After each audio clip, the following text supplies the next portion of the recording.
자, 2011년 교과 플러스 특강 윤기쌤의 교과 플러스 특강 두 번째 시간이죠. 여기서도 역시나 열심히 달려가 보겠습니다. 하나 알면 두 개 풀고 두 개 알면 100개 풀고 알다 보니 재미있고 하다 보니 쉬워지고 자신감도 상승하고 시험 보면 100점 받고 엄마 아빠 좋아하고 내용돈도 올라가는 하나 알면 두 개 풀고 두 개 알면 100개 풀 수 있도록 도와주는 윤기쌤의 제자 열공이에요. 공을 10개를 매달고 오니까 열공이인 거죠.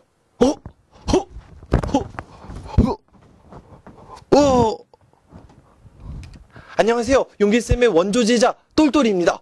공을 10개 붙이고 나왔다고 열공이면 안 되죠. 원래는 똘똘이였는데요. 그쵸? 아닙니다. 저는 공이 10개가 있는 열공이가 맞습니다. 공을 10개를 준비했어요. 이걸 다 언제 치우지? 전 열공이가 맞아요. 아니에요. 저는 공이 없으니까 똘똘이가 맞아요. 오늘은 오프닝이 굉장히 민망하네요. 선생님이 우리 친구한테 오늘의 교과 플러스 특강 힌트를 주기 위해서 이렇게 정신없이 진행을 해봤습니다. 선생님이 수업 시간에 옷을 벗는 것도 여러분들한테 보여주고 있네요. 인사를 할게요. 하나면 두 개 풀고 두 개 알면 100개 풀 수 있도록 도와주는 윤기쌤이었습니다. 선생님의 교과 플러스 특강 두 번째 시간이 시작되었는데 우리 친구들이 힌트를 찾았는지 모르겠어요. 선생님은 주위에 공이 너무 널브러져 있어서 정신이 없는데 우리 친구도 오늘 선생님이 어떤 걸 가지고 얘기를 하는지 힌트를 한번 찾아봤어요. 열공이가 나왔다가 공을 막 뿌리면서 똘똘이로 바뀌었습니다. 열공이인 줄 알았는데 똘똘이가 됐어요. 근데 똘똘이인 줄 알았던 그 친구가 공을 다시 막 10개를 꺼내면서 열공이라고 우기고 있어요. 근데 그 친구가 공을 또 10개를 뿌리니까 다시 또 똘똘이라고 우기고 있죠. 이건 열공이인 것 같기도 하고 똘똘이인 것 같기도 하고 열공이인 것 같기도 하고 똘똘이인 것 같기도 하고 열공이도 아니고 똘똘이도 아니요. 열공이도 아니고 똘똘이도 아니요. 미안합니다. 선생님이 오늘 좀 정신이 없네요. 하여튼 오늘 선생님이 교과 플러스 특강에서 우리 친구들한테 얘기하고 싶은 것 이거 맞는 것 같기도 하고 맞지 않는 것 같기도 한 그런 것들에 대해서 다뤄볼 거거든요. 수학적 패러독스, 역설이라는 겁니다. 오늘 어떤 것을 공부하는지 우리 학습 목표로 알아볼게요. 자, 오늘 학습 목표에 대해서 알아보겠습니다. 오늘은 패러독스, 역설에 대해서 얘기한다 그랬죠? 일단은 첫 번째, 패러독스의 뜻에 대해서 알아보고요. 그 다음에 여러 가지 예를 선생님이 말해줄게요. 첫 번째, 채널의 역설입니다. 두 번째, 거짓말쟁이의 역설이고요. 세 번째, 모순이 들어있는 질문에서 현명한 대답. 그리고 네 번째, 이발사의 패러독스까지 선생님이 얘기해 줄게요. 조금은 어려울 수도 있겠지만 그냥 단순한 이야기처럼 들으면 여러분들 좋을 것 같네요. 시작합니다. 자, 오늘 학습 목표에서 살펴본 것처럼 윤기쌤의 교과 플러스 특강에서는 수학적인 역설, 패러독스에 대해서 얘기를 해주겠습니다. 일단은 패러독스의 뜻부터 알아보고 들어가 보죠. 패러독스, 파라독스라고 읽어도 상관은 없어요.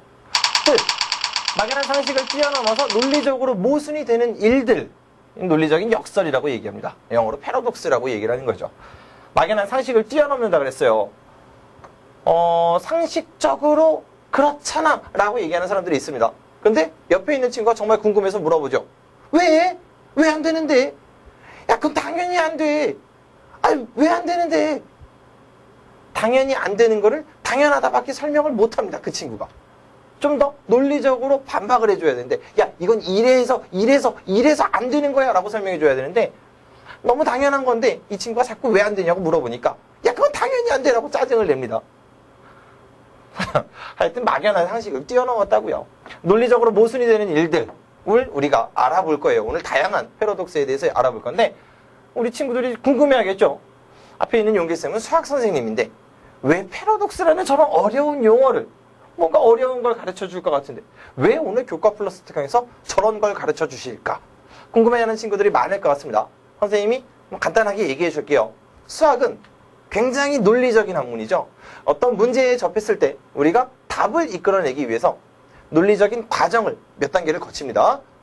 문제에서 요구하는 것, 이런 것들을 요구하니까 이런 조건들이 필요하고 그런 조건들이 이렇게 활용되면서 이렇게 이런 결과물을 만들어냈다. 그게 문제에서 요구하는 답.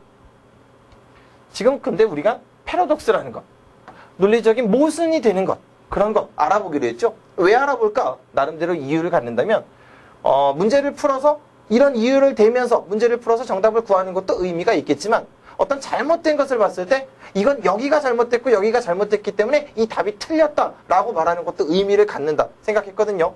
그래서 오늘 우리 친구들한테 이런 내용을 소개해 줄까 합니다. 우리 친구들이 중학생이 되어도 고등학생이 되어도 패러독스라는 것, 논리적인 역설이라는 것, 교과서에서 만나보기가 좀 많이 힘들 거예요. 오늘 교과 플러스 특강에서 선생님이 얘기해 주는 걸 그냥 잘 듣고 있으면 아, 저런 것도 생각할 수 있겠구나. 그 정도. 선생님 많이 바라지도 않습니다. 그냥 그 정도만 알아가도 좋을 것 같아요. 자, 의미를 갖는다 그랬죠? 패러독스는 단순한 이야기거리에 지나지 않습니다. 사물을 논리적으로 생각할 수 있도록 해주는 그런 역할을 해요. 조금 전에도 얘기를 했듯이 어떤 문제를 봤습니다. 문제를 풀어내요. 정확한 식을 세우고 그거에 맞는 답을 구해냅니다. 그것도 좋지만 잘못된 식을 가지고 여기는 이렇게 부분이 잘못됐기 때문에 이런 답은 잘못된 것이다. 반박하는 그런 것도 연습을 한다는 거예요. 나름대로 논리적으로 생각할 수 있도록 해주는 그런 역할이 된다. 의미를 부여했죠. 그러면 우리 이제 다양한 패러독스들, 논리적인 역설에 대해서 한번 알아볼 거예요. 칠판을 지우고 선생님이 지난번 교과 플러스 특강에서는 잘 안 지워지는 분필을 썼습니다. 그래서 칠판을 지울 때마다 살짝 삐져나갔죠. 하지만 오늘은 나름대로 잘 지워지는 분필을 썼어요. 얻었죠. 자, 첫 번째, 여러분들이 어떤 친구들은 들어봤을 법도 한 그런 역설이요. 제논의 역설에 대해서 얘기를 해줄게요. 참고로 역설이라는 것, 조금 전에 얘기한 패러독스라는 겁니다. 논리에 거스른다. 한자죠. 거스를 역자를 썼어요. 우리 친구들이 알만한 단어를 빗대어 얘기한다면 구역질 정도가 있겠네요. 거스르는 거죠. 부대끼고요. 하여튼요. 제논의 역설에 대해서 얘기를 해줄게요. 크게 두 가지 정도가 있는데 유명한 녀석이 두 가지 정도가 있는데 그중에 아킬레스와 거북이라는 역설에 대해서 얘기를 해줍니다. 정말 얘기처럼 듣고요. 이건 뭐가 잘못됐는데 당연히 잘못된 거 아니야. 그렇게 생각하지 말고 좀 더 생각해보자. 그게 의미를 갖는다. 얘기합니다. 아킬레스는요. 그리스 신화의 영웅이에요. 발이 엄청 빠릅니다.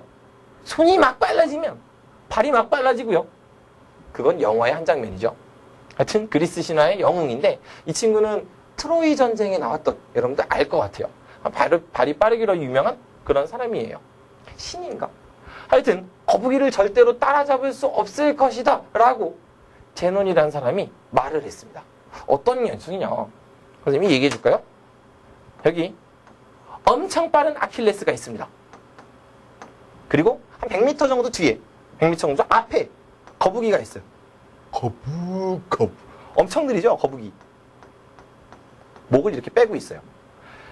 상식적으로 이 친구가 엄청 빠른 친구가 거북이를 순식간에 따라잡을 것 같습니다. 근데 제논은 절대 따라잡을 수 없다라고 얘기했어요. 자, 보세요. 잘 들으면 제논의 말도 맞는 것 같습니다. 분명히 말이 안 되지만 잘 들어보면 맞는 것 같아요. 아킬레스가 엄청 빠르죠. 여기까지 가는 데는 얘가 아무리 빨라도 시간이라는 게 걸립니다. 그렇죠? 그럼 그 시간 동안 거북이가 가만히 있겠어요?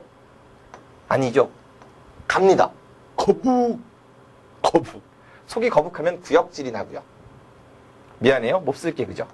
하여튼 거북이가 가요. 아킬레스가 여기서부터 여기까지 오는 그 시간 동안에 거북이가 움직입니다. 아주 조금만큼이라도 움직여요. 그럼 또 거리 차이가 벌어지겠죠. 아킬레스가 거북이를 잡기 위해서 또 이만큼 갑니다. 그럼 그 가는 시간 동안 거북이는 놀아요? 안 놀죠? 거북이도 나름대로 움직이죠. 거북이는 또 얼마만큼 이동을 합니다. 거북 그러면서요. 또 거리가 벌어졌네요. 아킬레스가 거북이를 또 따라잡아야 돼요. 또 이렇게 갑니다. 거북이가 또 움직이죠. 그 시간 동안 움직여요. 거북 하면서 움직여요. 이게 제논이 말한 역설입니다. 여러분들 뭐가 잘못된지 알겠어요. 거북이가 아니죠. 아킬레스죠. 아킬레스가 거북이한테 그 가는 시간 동안 거북이도 움직일 것이다. 그렇다면 무한히 거북이는 계속 도망갈 거고 그 조금의 거리를 좁히기 위해서 아킬레스가 가는 그 시간 동안 거북이는 또 가지 않겠느냐. 절대 못 잡는다. 이렇게 들으면 말이 되는 것 같아요. 하지만 일상생활이나 뭐 이런 거 우리가 쉽게 알 수 있겠지만 아킬레스는 굉장히 빠른 속도로 거북이를 따라잡죠. 오히려 추월하겠죠. 얘는 화살표가 되어 있네요. 빠르기를 무시한 거죠. 빠르기를 무시하면서 끝없이 계속되는 무한한 추격 단계를 논리적인 모순을 갖고 있는 그런 이야기죠. 그냥 참고로 저거 말이 되는 것 같지만 저거는 빠르기를 무시하고 얘기하고 있구나. 잘못된 거구나. 그냥 그 정도로만 우리 초등 친구들은 이해했으면 좋겠어요. 더 막 깊게 들어가자면 피곤할 거 아니에요. 그렇죠?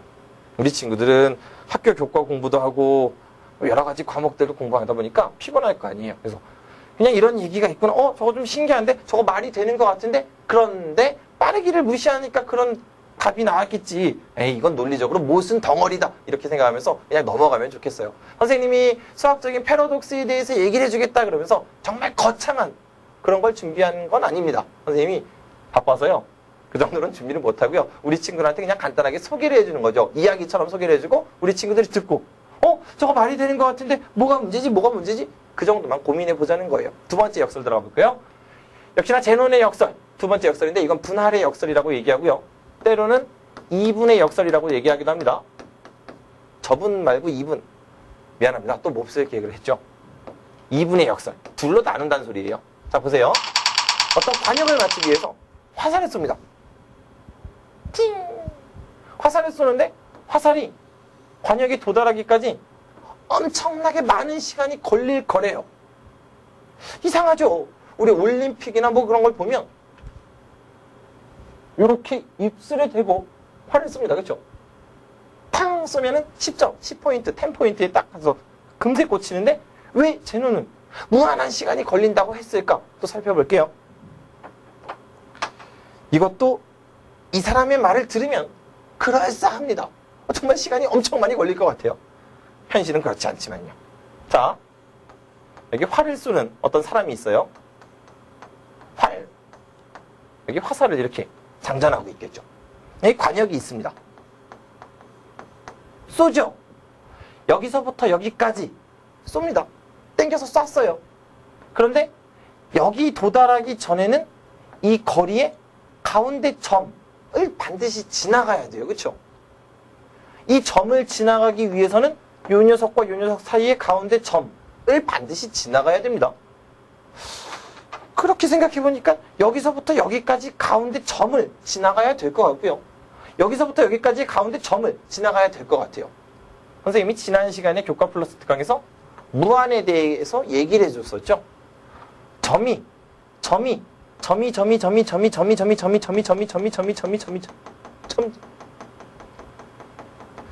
무한히 많이 모이면 선이 된다라는 얘기를 했었죠. 여기서부터 여기까지 화살이 가는 길, 선이라고 표현해 봅시다. 이 선에는 무수히 많은 점들이 있어요. 그 점들까지 도달하기 위해서 무한히 많은 시간이 걸리겠다는 소리예요. 여기까지 와야지 반드시 여기까지 갈 텐데, 중간 지점을 거쳐야지 여기까지 갈 텐데, 이 중간 지점을 거치려면 그 전에 또 다른 중간 지점을 거쳐야 되는데, 그럼 그 중간 지점을 거치려면 또 다른 중간 지점을 거쳐야 되는데, 그 중간 지점까지 거치려면 또 다른 엄청 많은 점을 거쳐야 된다고요. 그러니까 정말 많은 시간이 걸리겠다라고 역설을 제시한 거라고요. 물론 얘도 말이 안 되죠. 그렇죠? 이것도 화살의 속력 등을 무시했습니다. 점과 점 사이에 그 거리라는 게 있는데 그 거리를 무한히 많은 시간이 걸린다라고 생각하는 거죠. 사실은 여기서부터 여기까지 가는 것과 여기서부터 여기까지 가는 것 시간이 다르게 걸리는데요. 그렇죠? 여기서 연길쌤이 얘기해주고 싶은 거, 이 역설, 아무리 적은 시간이라도 무한히 더해지면 무한히 커지겠지라고 역설을 만든 거예요. 제논이라는 사람이. 거기서 논리적인 모순이 생겼습니다. 무한히 많은 점을 무한히 많은 시간 동안 거치면서 가겠지. 거기서 모순이 생겼다고요. 점과 점 사이의 거리가 길면 시간이 많이 걸리겠지만 거리가 짧으면 시간이 조금 걸리고요. 엄청 조금 걸리겠죠. 그리고 슝 가서 화살을 꽂히겠죠. 그렇죠? 선생님이 인터넷을 찾아봤는데 어떤 사람이 정말 재치 있는 답글을 남겼더라고요. 제논의 역설, 이 2분의 역설. 왜 2분이냐면 둘로 나눴으니까. 여기서부터 여기까지의 거리를 절반으로, 여기서부터 여기까지의 거리를 절반으로 나눴으니까 2분의 역설. 이렇게도 얘기하는데 어떤 사람이 이 역설을 보고 정말 재치 있는 글을 남겼어요. 제논한테 화살을 쏘면 제논이 피하나 안 피하나 두고 보자. 피하겠죠. 역설이니까요. 이건 논리적으로 모순이 됩니다. 그냥 이렇게 만들어 봤을 뿐이고요. 제논한테 화살을 쏘면 당연히 피합니다. 엄청 빠르게 피하겠죠. 자, 하여튼 그냥 참고로 이런 역설도 있구나. 여러분들한테 소개를 해줬어요. 그 다음에 칠판을 한번 지우고 그리고 나서 수업을 하는 게 좋겠네요. 잠깐만요, 여러분들. 자, 칠판을 깨끗하게 지웠습니다. 선생님이 잘 지워지는 분필을 쓴 줄 알았는데 중간중간에 흥분하다 보니까 잘 안 지워지는 분필로 쓰기도 했어요. 선생님 깔끔한 걸 좋아하고요. 지난 시간에도 강조를 했죠. 깔끔한 걸 좋아합니다. 깔끔하게 지우고 다시 나타났어요. 자, 이번에는 거짓말쟁이의 역설에 대해서 알아볼게요. 거짓말쟁이의 역설. 뭐 여러 가지가 있는데 선생님이 한 2가지 정도만 예를 들어봤습니다. 앞에 있는 용기쌤이 말해요. 용기쌤은 거짓말쟁이입니다. 이렇게 말해요. 우리 친구들 용기쌤이 말한 요 말 모순이 있거든요. 뭐가 모순인지 찾아볼 수 있겠어요? 선생님이 아까도 얘기했지만 패러독스를 다루는 것, 그 모순이 뭐가 잘못된지 반박하는 것, 어디가 잘못됐는지 찾아보는 것, 이런 게 의미를 갖습니다. 찾아보는 거예요. 용기쌤은 거짓말쟁이랍니다. 뭔가 문제가 있어요. 맞아요. 우리 친구들 또 선생님을 믿고 선생님을 사랑해주는 친구들. 아니야, 용기쌤이 그럴 뿐이 아니야. 이렇게 얘기하면 안 되고요. 논리적으로 반박을 해보는 거죠. 자, 만약에 용기쌤이 말이 거짓말이라면, 용기쌤이 말이 거짓말이라면, 용기쌤은 거짓말쟁이입니다 라고 말하는 게 거짓말이라면, 용기쌤은 진실을 말한 거죠. 참을 말한 거죠. 모순이 생겼어요. 거짓말이라 생각했는데 참을 만한 꼴이 돼버렸어요. 모순이 생겼네요. 그러니까 이건 좀 잘못됐습니다. 그럼 용기쌤의 말이 참인가? 용기쌤의 말이 진실이라고 생각해봤어요? 그럼 용기쌤이 진실이라고 생각한다면 용기쌤이 거짓말쟁이인 거잖아요. 그쵸? 용기쌤의 말이 진실일 거야. 용기쌤은 포에버. 용기쌤을 믿어요. 거짓말쟁이인 걸 믿는 거죠. 그럼 용기쌤의 말은 진실이 아닙니다. 거짓말이 되는 거예요. 용기쌤의 말이 거짓이어도 말이 안 되고 용기쌤의 말이 진실이어도 말이 안 되고 얘는 논리적인 모순을 갖고 있는 그런 말이죠. 거짓말쟁이의 역설이에요. 역시나 그냥 단순한 얘기거리지만 우리 친구들 이렇기 때문에 얘는 뭔가 잘못됐구나. 이렇기 때문에 얘는 뭔가 잘못됐구나. 그냥 이런 정도만 알면서 교과 플러스 특강 들었으면 좋겠어요. 지금 듣고 있겠지만요. 안 듣는 친구들은 우리 선생님이 이렇게 얘기해도 잘 모르겠지만요. 하여튼요. 그냥 또 얘기해봤어요. 한 번 더 볼까요? 또 다른 거짓말쟁이의 역설. 일상생활에서 볼 수 있는 그런 녀석입니다. 자기 모순적인 진술이다 라고도 표현을 해봤어요. 말은 굉장히 어렵지만 예를 보면 저런 거 쉽게 알 수 있어요. 낙서금지라고 적혀있는 낙서.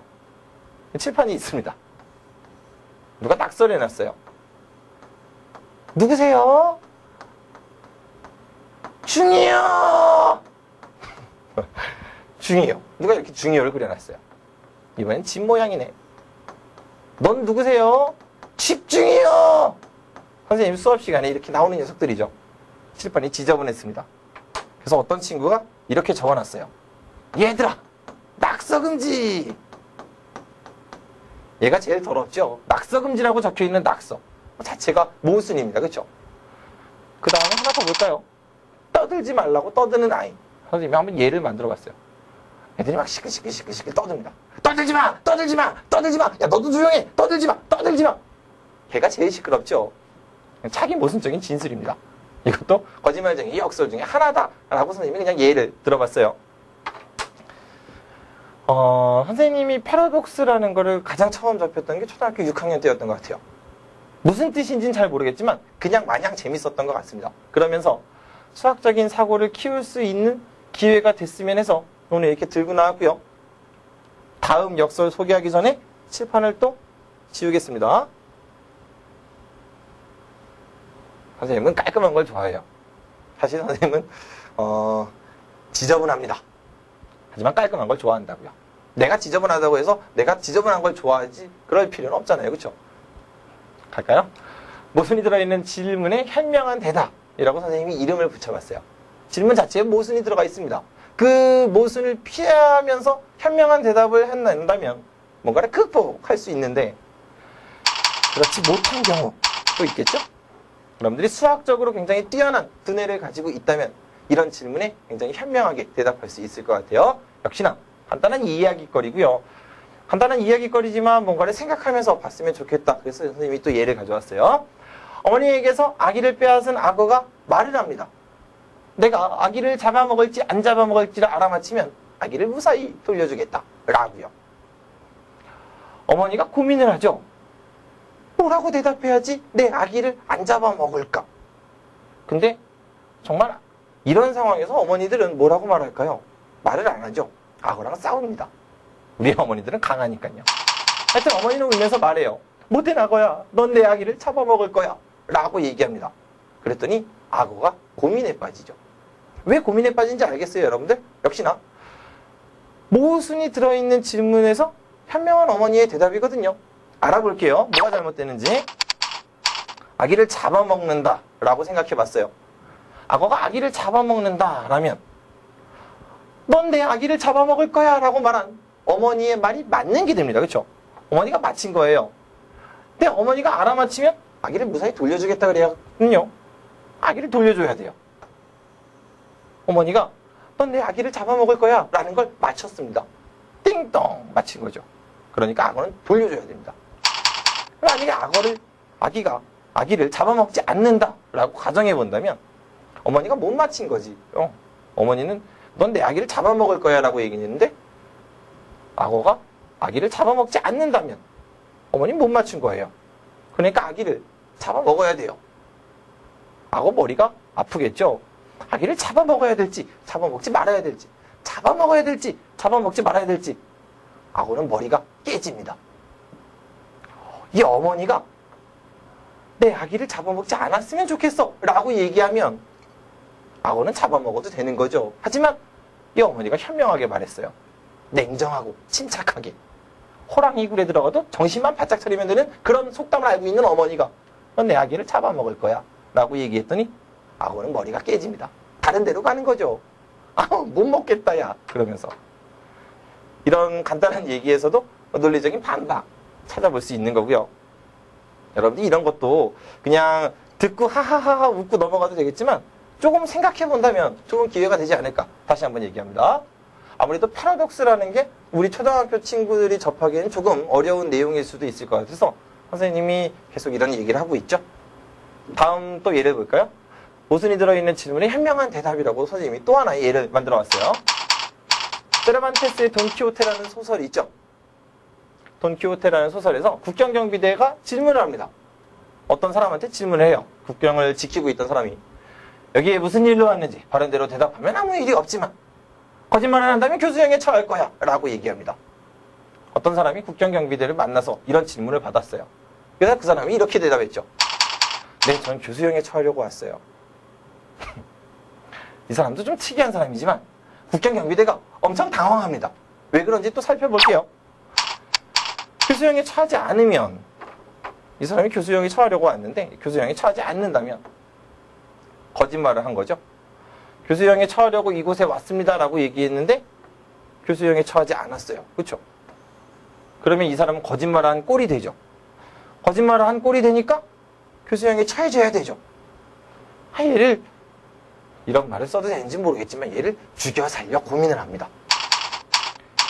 이 친구를 그래 그러면 교수형에 처하자라고 얘기한다면 얘는 솔직하게 말한 거죠. 저는 교수형에 처하려고 이렇게 왔어요. 그래 그럼 교수형에 처한다? 네 말이 참이 되네? 이렇게 돼버립니다. 그러니까 이거는 진실을 말하는 게 되니까 얘네 국경경비대의 그 룰, 규칙에 의하면 얘는 교수형에 처하면 안 돼요. 그쵸? 국경경비대도 머리가 깨지죠. 아까 그 악어랑 비슷한 처지에 놓입니다. 그래서 왕한테 데려가죠. 왕님, 이 자식이 교수형에 처하려고 왔다 그러는데 어떻게 할까요? 그랬더니 왕님이 평소에도 두통을 앓고 있던 왕님이 얘기합니다. 야, 그냥 자비를 베풀어. 그래서 얘는 그냥 가죠. 우스갯소리고요. 역시나 모순이 들어있는 질문에서 현명한 대답을 한 거죠, 이 친구가. 자, 요것도 여러분들한테 뭐 하나의 생각을 할 수 있게 되는 그런 얘기가 아닌가. 수학이라는 과목은 논리적인 과목이니까 논리적인 이유를 대면서 이 대답, 아주 현명한 대답이구나 생각할 수 있지 않을까 봤어요. 그리고 하나의 역설 정도만 더 소개해주면서 오늘 교과 플러스 특강은 선생님이 이걸로 마칠게요. 이발사의 역설이라는 굉장히 유명한 역설입니다. 러셀의 패러독스라고 하는.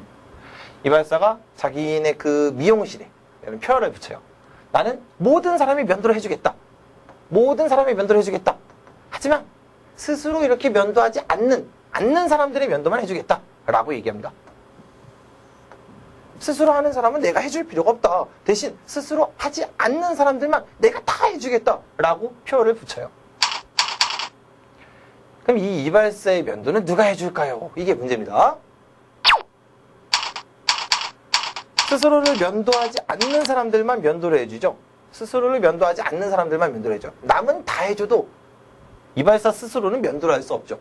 왜냐? 이발사 스스로 면도를 하면 그건 스스로 면도를 하는 사람이니까. 이발사는 모든 사람이 면도를 해주지만 스스로 면도를 하지 않는 사람의 면도만 해주거든요. 스스로 면도하지 않는 사람들만 면도를 하기 때문에 이발사 스스로 면도를 하면 안 됩니다. 다른 사람들이 이발사를 면도해 줘야 돼요. 근데 다른 사람들이 이발사 면도를 해준다면 이발사는 스스로 면도를 하지 않는 사람이 돼버리죠. 남이 면도를 해주니까 스스로 면도하지 않는 사람이 돼버려요. 그럼 이발사는 스스로 면도하지 않는 그 모든 사람에 속하게 되죠. 이발사는 또 스스로 면도를 해야 됩니다. 결국은요, 이발사도 머리가 깨지죠. 원래 머리가 깨지는 친구들이 많이 나오는데 이발사는 머리가 깨지고요, 수염이 엄청 덥수룩해질 겁니다. 이것도 나중에 여러분들이 중학생이 되면 집합이라는 걸 배우는데 집합에 속한다, 속하지 않는다에 관해서 러셀이라는 사람이 그냥 자기가 하나의 예를 들어놨죠. 이발사의 역설, 이발사의 패러독스라는 거. 이것도 그냥 참고로 여러분한테 소개를 해줬어요. 선생님이 오늘 교과 플러스 특강에서는 많은 내용을 얘기하지 않았습니다. 그냥 간단한 몇 개의 얘기를 얘기해주면서 이런 거 좀 흥미롭게 관심 있게 보면 그냥 단순한 이야기거리가 아니고 논리적으로 어떤 반박할 뭔가가 생기지 않겠느냐, 생각해 볼 수 있는 기회가 되지 않겠느냐라는 건 앞에서부터 얘기를 했고요. 여러 가지 예를 들면서 패러독스 소개 그냥 이 정도로 맞춰볼게요. 우리 친구들은 다른 교과서나 교과서에는 없겠죠. 교과서는 없으니까 도서관이나 아니면 서점 뭐 이런 데 가서 패러독스에 관한, 역설에 관한 책들 한 번 정도 들춰보는 것도 좋은 기회가 될 것 같습니다. 선생님이 처음에도 얘기했고 중간중간에도 얘기했고 오늘 교과 플러스 특강에서 왜 이렇게 어려운 듯 하면서도 어렵지 않은 이런 얘기를 준비해 왔을까? 많은 친구들이 수학을 굉장히 잘하고 싶어 해요. 그래서 선생님이 고민해 봤습니다. 근데 많은 친구들은 수학을 잘하고 싶어 하는데 그게 전부 다 공식을 잘 외우고 문제를 잘 푼다. 그게 단 줄 알아요.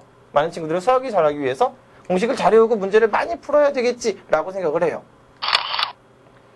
이 생각도 맞긴 맞지만 잘못되었다고는 말할 수 없지만 단순하게 계산력을 키우는 게 수학을 잘하는 건 아니겠다라고 생각을 했거든요. 수학은 논리적인 학문이에요. 용기쌤이 그래서 주어진 상황을 이해하고 분석해서 논리적으로 접근할 수 있는 능력, 유연한 수학적 사고를 갖춰야 한다고 생각을 했어요. 그래야지 수학의 매력을 느낄 수 있고 수학을 더 잘할 수 있지 않을까, 더 잘하게 되지 않을까라고 생각을 했거든요. 그래서 오늘 우리 친구들한테 좀 더 논리적인 생각을 키워주는 그런 내용의 교과 플러스 특강을 진행해 봤습니다. 어떻게 보면은 어려웠다면 어려웠을 수도 있고 괜히 분명히 2-3명 정도는 머리가 깨지고 있을 것 같은데 우리 친구들 논리적인 과목을 다루는데 논리적인 생각을 많이 하는 것, 역설을 다뤄보는 것도 굉장히 좋은 기회였다라고 얘기합니다. 그래서 오늘 이렇게 다뤄봤어요. 여러분들은 현명한 친구들이죠? 좀 더 멀리 내다보고 그리고 현명하게 공부를 했으면 좋겠습니다. 수학을 잘하려면 유연한 사고를 가져야죠. 선생님이 유연한 사고를 가지라는 얘기와 함께 유연하게 퇴장하겠습니다. 민망하다. 뻣뻣하네요. 그냥 구호 외치면서 퇴장할게요.